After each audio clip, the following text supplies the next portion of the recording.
बच्चों, मैं आपका अपना दशरथ पोस्टवाल इंग्लिश क्लास से धौलपुर से। यदि आप मेरे चैनल पर नए हैं तो मेरे चैनल को सब्सक्राइब करें ताकि मेरी हर वीडियो आपके पास पहुंचती रहे। और ये टॉपिक आपके लिए बहुत ही ज्यादा धमाकेदार, बहुत ही अच्छा, बहुत ही इंपॉर्टेंट होने वाला है क्योंकि आपकी परीक्षा बिल्कुल नजदीक है। तो प्यारे बच्चों, अब हम बात करने वाले हैं एंड की।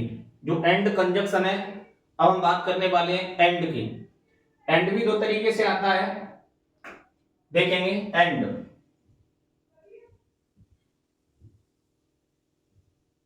और सबसे पहले देखेंगे हम सेम सब्जेक्ट।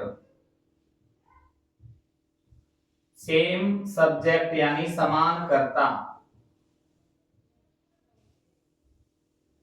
समान कर्ता। सेंटेंस देखते हैं एक हम समान कर्ता का। राधा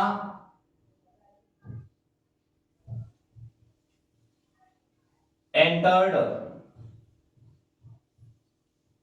the kitchen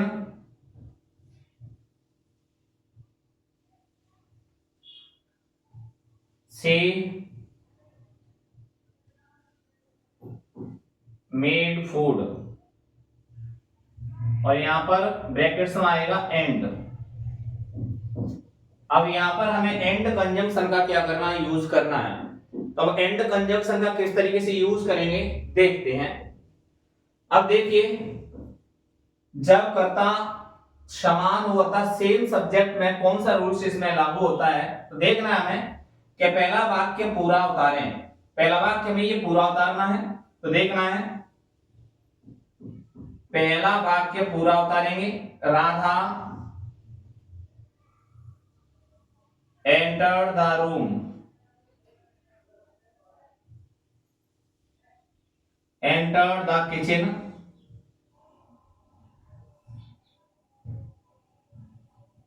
ठीक है। अब यहां पर देखिए, यहां पर ये जो फुल स्टॉप होता है ना, इस फुल स्टॉप को हटा करके इसके स्थान पर क्या कर देंगे, हम एंड कर देंगे, एंड लगा दिया जाएगा। कोई सा भी सेंटेंस आ जाए एंड वाला, समान कर्ता वाला, सेम सब्जेक्ट वाला, तो हम क्या करेंगे, फुल स्टॉप हटाएंगे और एंड रखेंगे। अब क्योंकि यहां पर राधा है, ये एक नाउन है, और दूसरे वाक्य में देखेंगे तो यहां पर शी है, ये एक प्रोनाउन है, और ये प्रोनाउन किसका है, इस राधा का, राधा का। तो अब हम दो सब्जेक्ट नहीं रख सकते, इसलिए इसको क्या करना है, यहां से सी को हटा देना है। अब सी को हटा दिया जाएगा, और सी को हटाने के बाद दूसरा वाक्य जो शेष रह जाता है उसे भी क्या कर दिया जाएगा, उतार दिया जाएगा। तो मेड फूड, देख लीजिए, Radha entered the kitchen, Radha ने किचन में प्रवेश किया, एंड मेड फूड, और भोजन पकाया। इस तरीके से हम समान कर्ता में सेम सब्जेक्ट में एंड का यूज करते हैं, ठीक है। अब देखते हैं इसका, चलो दूसरा सेंट एक देखते हैं इसका दूसरा। दूसरा क्या है, डिफरेंट सब्जेक्ट। डिफरेंट सब्जेक्ट यानी असमान कर्ता। यदि एंड में असमान वाला कर्ता आ जाता है तो फिर हम कैसे बनाएंगे इसको, तो देखिए सेंटेंस देखते हैं पहले एक हम।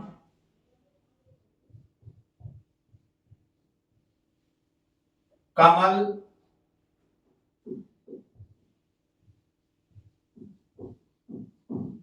Purchased a car, full stop. विमल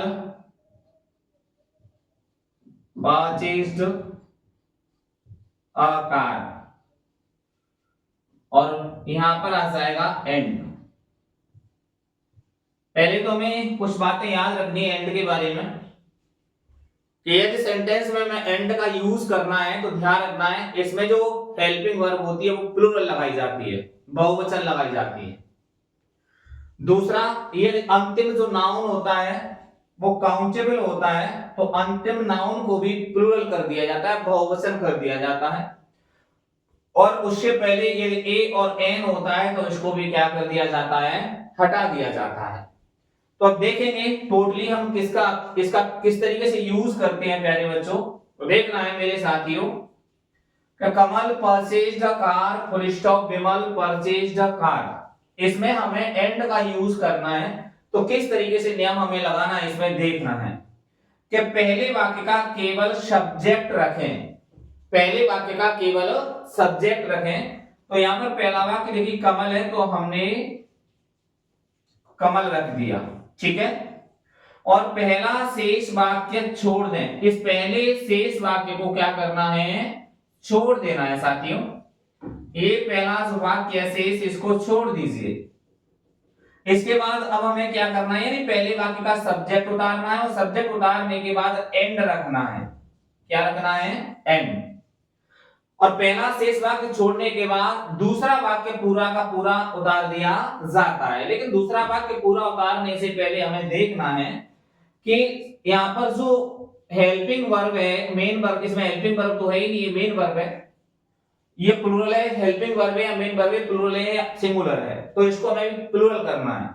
तो देखेंगे पहला सब्जेक्ट उतारें, पहले वाक्य का सब्जेक्ट उतारें, उसके बाद पहला शेष वाक्य छोड़ दें, एंड रखें, और एंड के बाद दूसरा वाक्य पूरा उतारें, बेमल हो गया।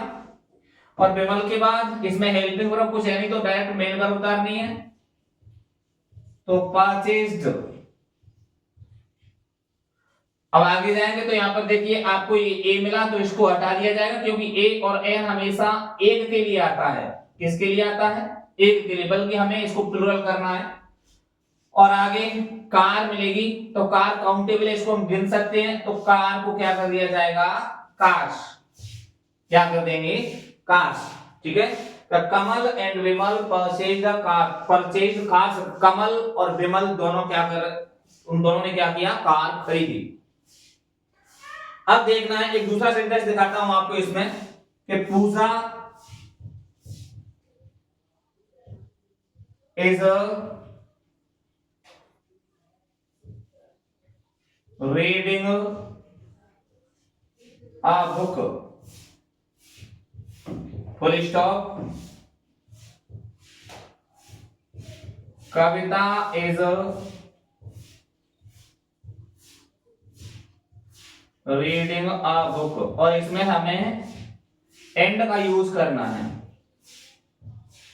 किसका यूज करना है, एंड का।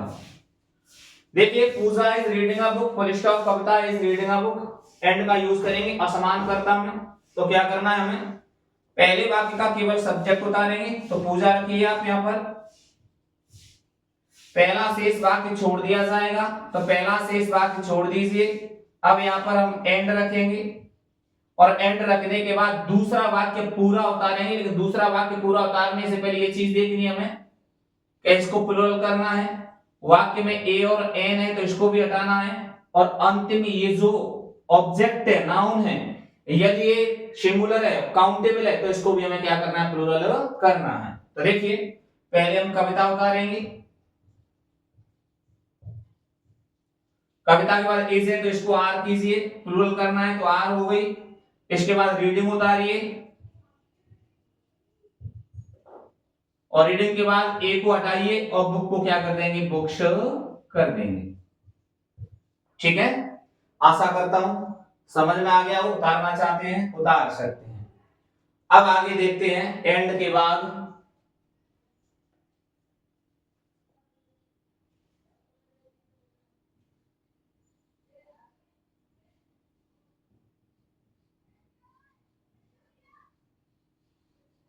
दो और ऑल्दो,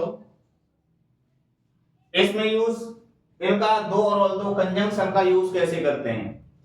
पहले तो आपको ये बात ध्यान रखनी है कि दो और ऑल्दो ये कंजंक्शन होता है, ऐसे वाक्य में यूज किया जाता है जिन वाक्यों में विरोध उत्पन्न हो रहा हो, विरोधाभास हो।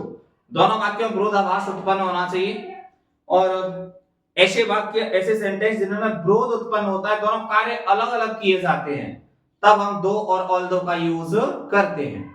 तो दो और ऑल्दो का किस तरीके से यूज किया जाएगा, इसमें हम बहुत बेहतर तरीके से आपको समझाने वाले हैं। यदि आप मेरे चैनल पर नए हैं तो मेरे चैनल को सब्सक्राइब करें, मेरी जितनी भी वीडियो आती हैं उनको लाइक, कमेंट और शेयर किया करें ताकि मेरी हर वीडियो आपके पास पहुंचती रहे। तो अब देखेंगे दो और ऑल्दो का यूज कैसे करते हो, किस तरीके के सेंटेंस आएंगे, तो देखना है हमें। नंबर 1,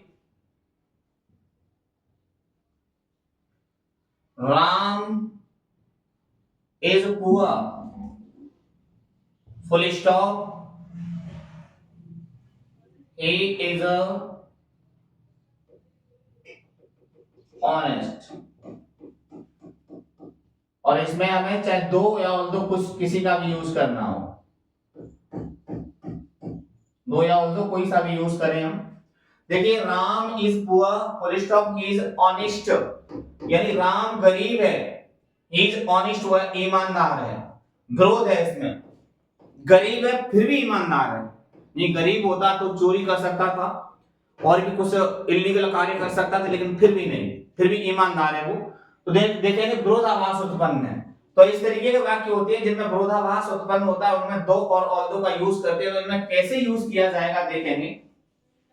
कुछ नहीं करना है आपको, अब यदि सेंटेंस के अंदर दो और ऑल्दो का यूज करना है कंजंक्शन का, तो आपको क्या करना है, या तो दो या ऑल्दो, जो कुछ क्वेश्चन में आया है उसको हम शुरू में रख देंगे। तो यहां पे रख दिया जाएगा दो, ठीक है, और पहला पूरा वाक्य उतार दो। शुरुआत में कंजंक्शन दो या ऑल्दो रखना है और पहला शेष भाग यानी पूरा वाक्य उतार देना है। राम इज पुअर, ठीक है। दोनों वाक्यों के बीच में ये जो फुल स्टॉप है इसको हटा दिया जाएगा और यहां पर कॉमा लगा दें और फिर दूसरा वाक्य पूरा उतार दें।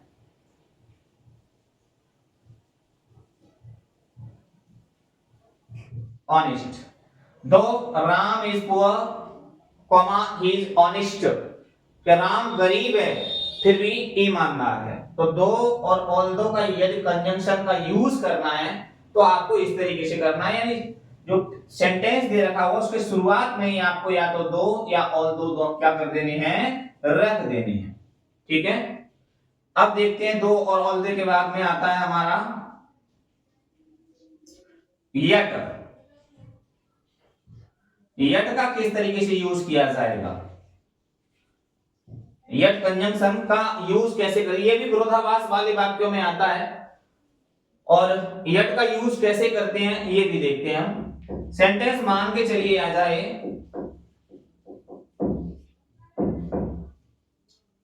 Rakesh is rich,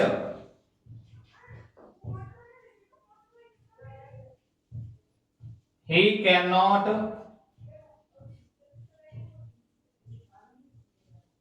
purchase a car, ठीक है। और इसमें हमें किसका यूज करना है, यट का। कैसे करेंगे देखेंगे। राकेश धनवान है, he cannot purchase a car, he cannot purchase a car, वह कार नहीं खरीद सकता और इसमें यूज करना है हमें यट का, ध्यान रखना है। राकेश इज रिच यानी विरोधाभास, यट वाले सेंटेंस में विरोधाभास ही होता है। राकेश इज रिच, राकेश धनवान है, he cannot purchase a car, वह कार नहीं खरीद सकता। अब हमें यट का यूज करना है, तो यट का किस तरीके से यूज किया जाएगा देखेंगे हम। तो देखिए पहला वाक्य पूरा उतारेंगे हम, कोई सा भी यट का सेंटेंस आ जाए इसी तरीके से बनाना है कि राकेश इज रिच, ठीक है। दोनों वाक्यों के बीच में ये जो फुल स्टॉप है इसको हटा देंगे और हटाकर हम क्या रखना है, कॉमा लगाना है, ठीक है। और कॉमा लगाने के बाद कंजंक्शन यट रखना है और कंजंक्शन यट रखने के बाद दूसरा वाक्य भी पूरा उतार देना है। ही कैन नॉट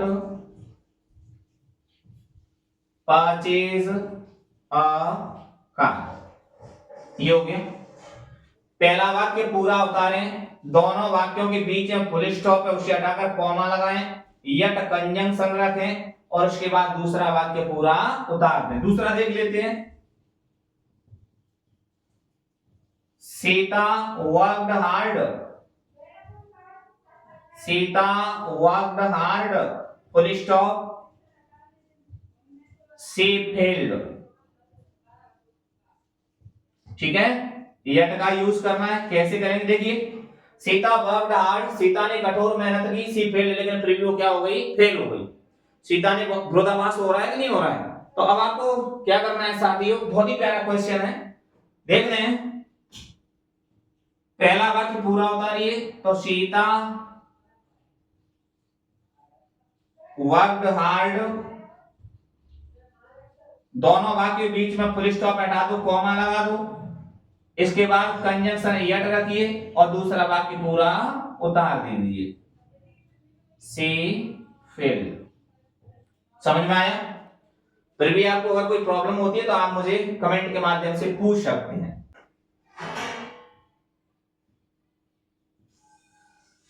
व्हाइल का यूज कब और कहां और कैसे किया जाता है, ध्यान रखना है इसमें। जब दो कार्य एक साथ होते हैं, जब दो कार्य एक साथ होते हैं तब हम व्हाइल का यूज करते हैं। दो कार्य एक साथ कैसे, Sita is sleeping, Ram is cooking, दो कार्य एक साथ हो रहे हैं, तो देखिए किस तरीके से यूज करेंगे हम यहां पर देखते हैं। Sita is sleeping, full stop, Ram is reading. देखिए दोनों कार्य एक साथ हो रहे हैं, यहां पर हम व्हाइल देंगे और यहां पर हमें किसका यूज करना है, व्हाइल कंजंक्शन का यूज करना है। तो सीता इज स्लीपिंग, सीता सो रही है, राम इज रीडिंग और राम पढ़ रहा है। कुछ नहीं करना है, दोनों वाक्यों के बीच में ये जो फुल स्टॉप है इसको हटा दिया जाएगा, इसके स्थान पर व्हाइल रख दिया जाएगा, दोनों वाक्यों को वैसे के वैसे उतार दिया जाएगा। तो देखिए सीता, पहला वाक्य पूरा उतारिए, इज